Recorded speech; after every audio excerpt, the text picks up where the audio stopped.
Hello everyone, and welcome back to Legendary Proficiency, the show that strives to educate on all things Pathfinder 2e. In the last episode, we covered some of the background and did an introduction, but today we're very excited to get into the mechanics. So if you'll open your books, we'll get started with the first thing every character needs and every player should learn: character creation.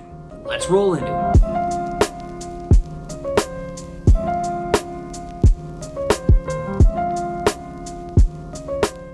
Now the first thing you'll need is your character sheet. You can find this in your core rulebook in the very back and on many online resources. The Pathfinder 2e character sheet comes in 4 pages. Main stats and skill proficiencies, feats and equipment, descriptions and actions, and last but not least, the spell information. Main stats and skills are on the first page, so let's get right into the biggest parts, which are gonna be stats and skill proficiencies on today's episode of Legendary Proficiency. So the 6 stats, strength, dexterity, constitution, intelligence, wisdom, and charisma, are the same that you'll recognize from other games, and they will function about the same. How you get them is unique to Pathfinder 2e. You are not rolling for stats, although if you do prefer to roll for stats, no worries. That power and drama that comes from that is still present here, and we'll get into that a little later. Instead, you're going to be using the boosts and flaws system. What is a boost? A boost is a bonus to a stat that's usually +2 per boost.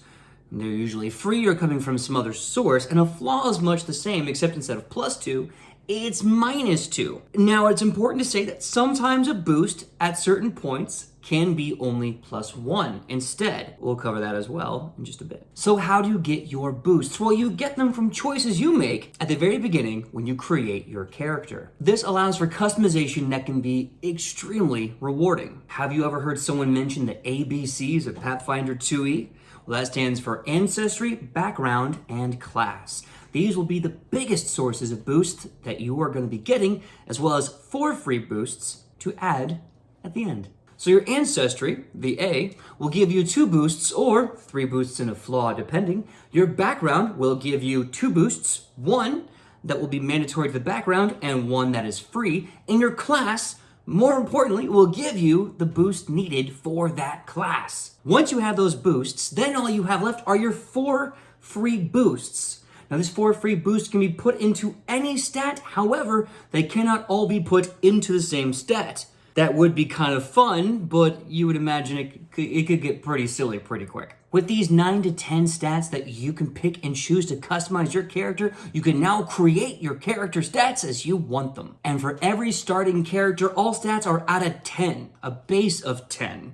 And then with every boost, you add that up by 2. Does that make sense? Perfect. Now, the only caveat to this is that you cannot have any stat higher than an 18 at the beginning. And it should also be stated that once a stat hits level 18 and boosts to that stat and that 18 stat only, now count as +1 instead. If you're worried about getting a 20 in a stat, don't worry, you absolutely will get it. Now, it may take until level 10, but trust me, you're not going to be want for power or efficacy based on your stats. You are going to be doing just fine. What was that about level 10, PJ? Well, I'm glad you asked. So not only do you get your stats at the very beginning, about 9 or 10 with the 4 free boosts included into that, but you also get 4 free boosts again every 5 levels.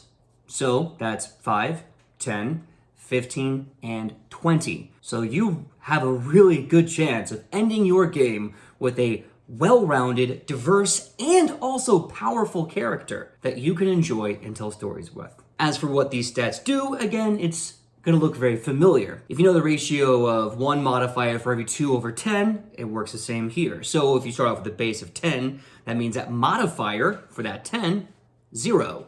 12 is going to give you a modifier of 1. 14 is going to give you a modifier of 2. 16 is going to give you a modifier of 3.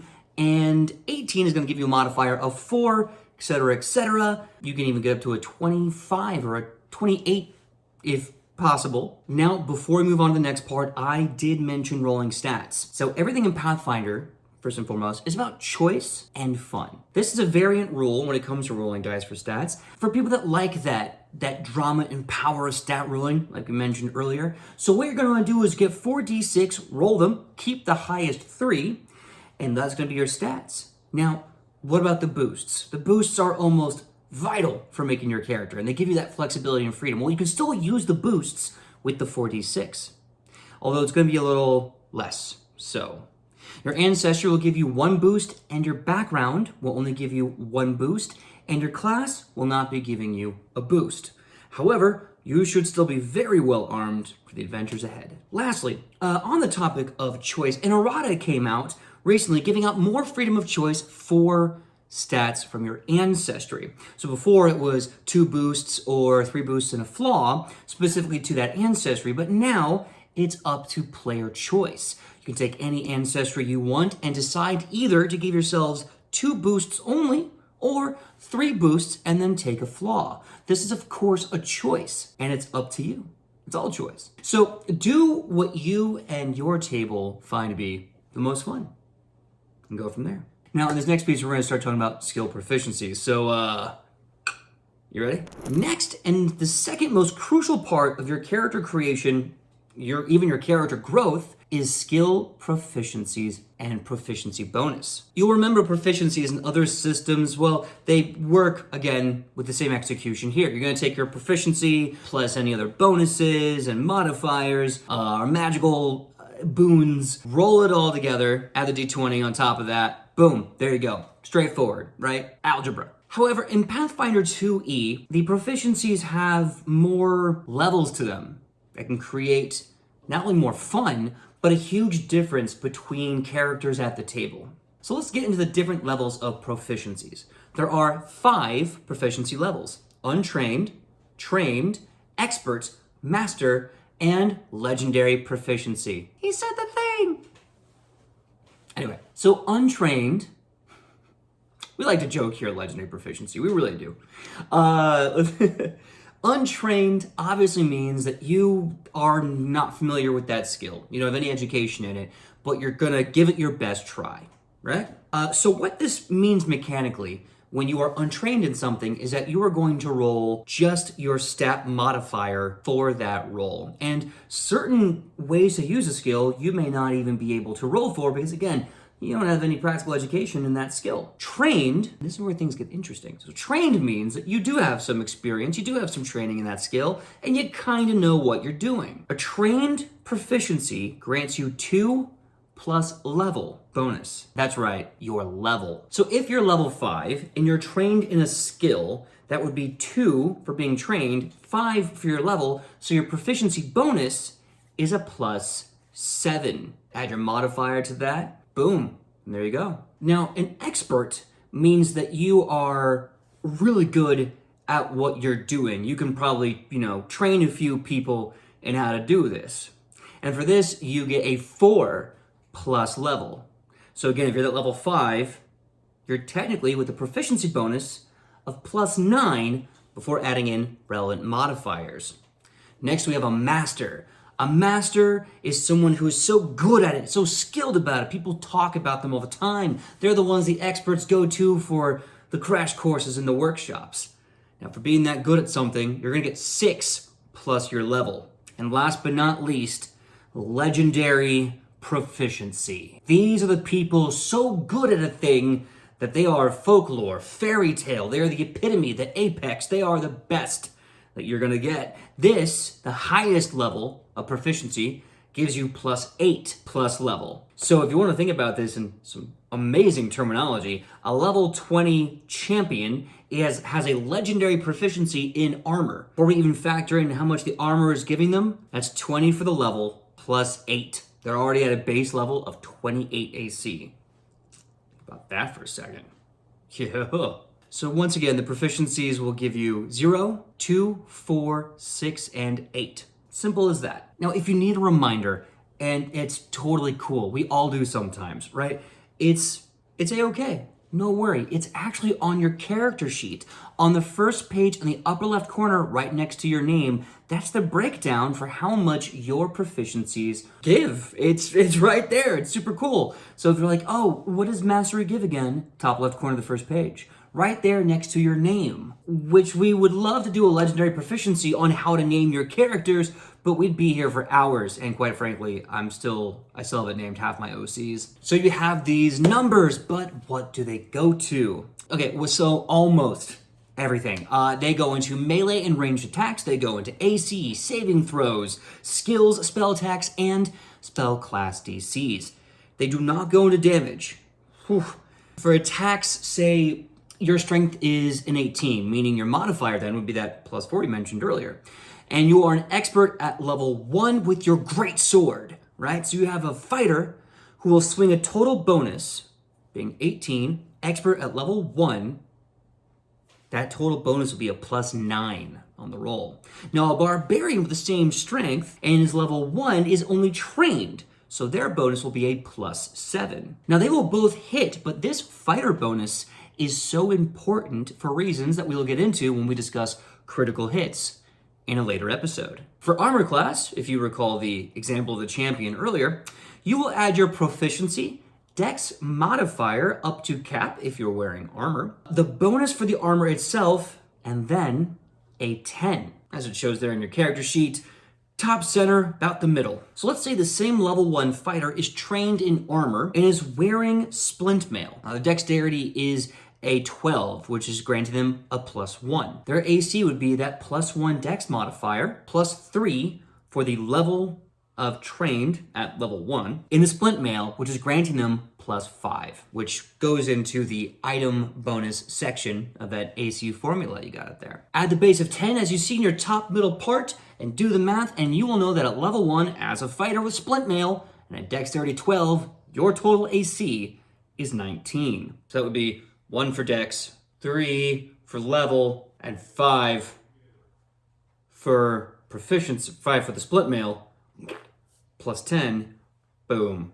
Now for saving throws, it may depend, but the math is still the same. You will have 3 saving throws in this game: fortitude, reflex, and will, which are based off of constitution, dexterity, and wisdom. Some classes are better proficient at other saves, but everyone is proficient in all 3 to different levels. Now skills, once again, will use this math, it being relevant stat plus proficiency bonus and level, and if you have certain abilities, feats, or items that grant a bonus to skills, you'll add that as well for a grand total of your total bonus when you roll it. Spell attacks work the same as just regular other attacks, the only difference being the modifiers will be coming from different stats. Spell attacks works just like every other attack, of course the only difference being the modifiers that you use for them. Along the way, you may receive bonuses to a roll between plus 1 and a plus 4, or penalties, minus 1 and minus 4 respectively, and this would also go into consideration for the total bonus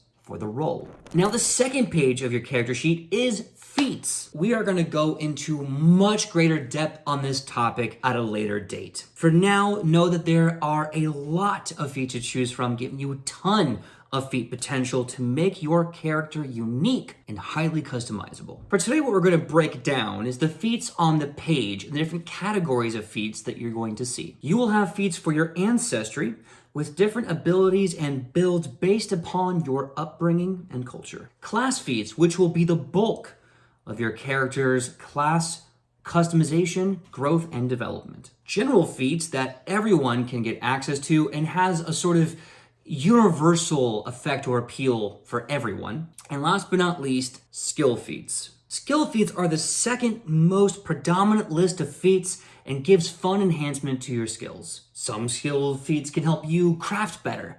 Some can grant free spells or free debuffs. Some can create interesting workarounds and special actions, or even potentially scare someone to death. Just one intimidating glare. Now on this page of feats just below, you're going to find a table for your equipment and inventory. Here you'll be able to store everything that you own between the mundane and the magical items that you have received along the way.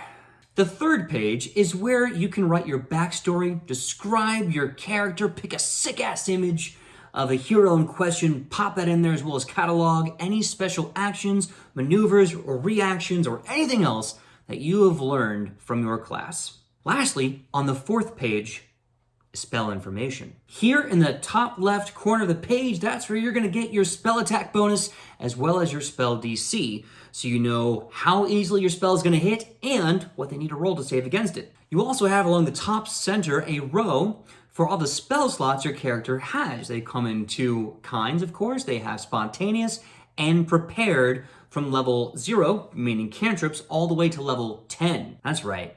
10th level spells. Just below that row up top, you're gonna have a long column of all the spells you know. With enough room to write in what components they need, a description of the spell, saves needed, title, level that you've prepared it at, etc., etc. Next up on the left, you're gonna have another little column, and that's gonna be all your cantrips listed right there, much the same as the spells you know. Below cantrips, you're going to have innate spells, as well as focus spells and focus points. And this will end your character sheet. Now, the only thing not covered in this is languages and senses. Your senses will be under your perception, which is going to be on the right of your first page, just above your skill list. And lists many other senses that you may have, such as low light, dark vision, tremor sense, scent, and others granted by your ancestry.